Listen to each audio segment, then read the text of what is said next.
किसी गांव में एक संत घर घर जाकर भिक्षा मांग रहे थे। घूमते घूमते संत एक दुकान पर पहुंच गए।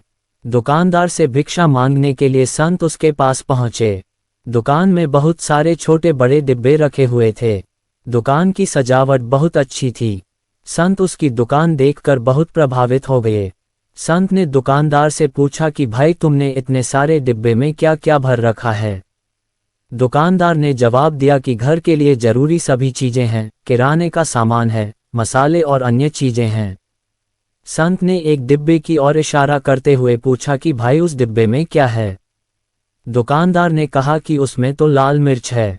संत ने दूसरे डिब्बे के बारे में पूछा तो दुकानदार ने बताया कि उसमें नमक है। इस तरह संत ने दुकानदार से कई डिब्बे के बारे में पूछ लिया। दुकानदार संत के सम्मान में उनके सभी सवालों का जवाब दे रहा था। तभी संत ने अलग रखे हुए एक डिब्बे के बारे में पूछा कि उसमें क्या है, इसे अलग क्यों रखा है। दुकानदार बोला कि उसमें राम है, इसलिए अलग रखा है। ये बात सुनकर संत हैरान हो गए। उन्होंने सोचा कि डिब्बे में राम कैसे हो सकते हैं। संत ने ये बात दुकानदार से पूछी। दुकानदार ने कहा कि जिस डिब्बे में कुछ नहीं होता है, यानी जो डिब्बा खाली होता है, उसके लिए हम यही कहते हैं कि उसमें राम है। हम डिब्बे को खाली है यह नहीं कहते हैं। ये बात सुनते ही संत आश्चर्यचकित हो गए कि इस दुकान वाले ने कितनी बड़ी और गहरी बात कह दी है। जिस बात को समझने के लिए मैं इधर उधर भटक रहा हूँ, वह बात इतनी आसानी से इस व्यक्ति ने समझा दी है।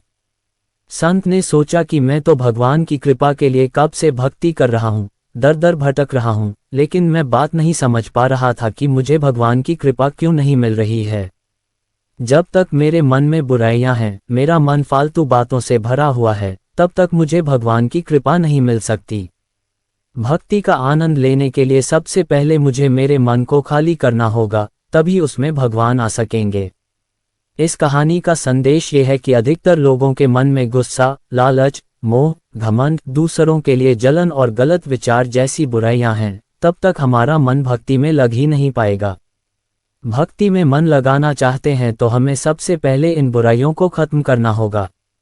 जब मन शांत और पवित्र हो जाएगा तो भक्ति में आनंद भी मिलेगा और भगवान की कृपा भी मिल जाएगी।